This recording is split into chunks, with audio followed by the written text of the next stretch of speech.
Comme vous avez lu ce deuxième passage biblique de Jean 17, vous pouvez constater que là, c'est un temps de prière que j'appellerais un temps de consécration, un temps où on prie pour les disciples. Nous sommes aujourd'hui ces disciples de Jésus. Nous allons donc avoir un temps de prière pour nous.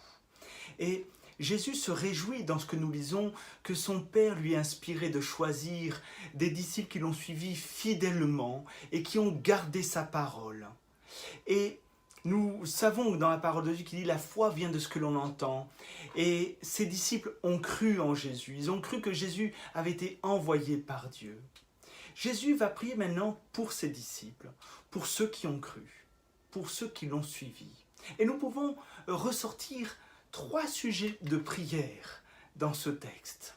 Jésus prie pour que Dieu les garde dans l'unité, qu'ils ne se laissent pas aller à la dissension, il avait déjà dû régler quelques petits conflits, à la comparaison, ni au découragement, ni au déclin spirituel, ni à l'abandon de la famille de Dieu. Il prie pour qu'ils soient un, comme il dit avec son Père, comme nous. Jésus ne veut pas mourir pour rien. Il meurt pour nous tous et aussi pour ses disciples. Jésus meurt sur la croix et retournera vers le Père. Et il compte sur ses disciples pour qu'ils soient les témoins de sa vie et de son sacrifice. Mais il connaît leur fragilité, leur faiblesse. C'est pourquoi il intercède premièrement pour eux.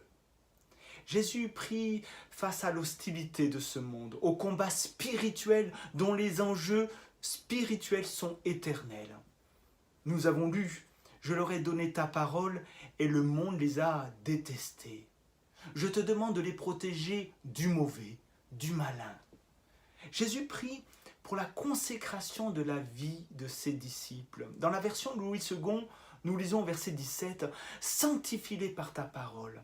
Ta parole est la vérité. » En fait, il prie pour qu'ils expérimentent la vie de sainteté et qu'ils aient un zèle pour marcher comme des envoyés, comme des témoins de la vérité qui est en Jésus.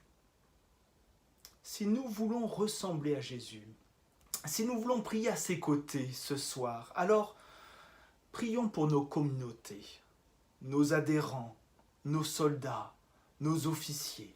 Je vous propose 3 sujets de prière pour ce temps de consécration. Nous prions pour l'unité et le règne de l'amour de Dieu dans chacune de nos communautés. Que le ministère de la réconciliation et du pardon soit agissant parmi nous. Le deuxième sujet de prière que je vous propose, c'est que nous prions afin que Dieu nous aide à résister dans l'adversité, face aux enjeux spirituels de notre témoignage. Que nous ne nous laissions pas influencer par le monde, mais au contraire, que nous puissions être des bons témoignages malgré l'opposition du malin. Et le 3e sujet de prière, nous prions pour que chacun marche de progrès en progrès, désirant une vie sainte, un cœur pur, désirant ressembler à Jésus, sanctifié par la parole de Dieu. Pleine liberté dans ce temps de prière, de consécration.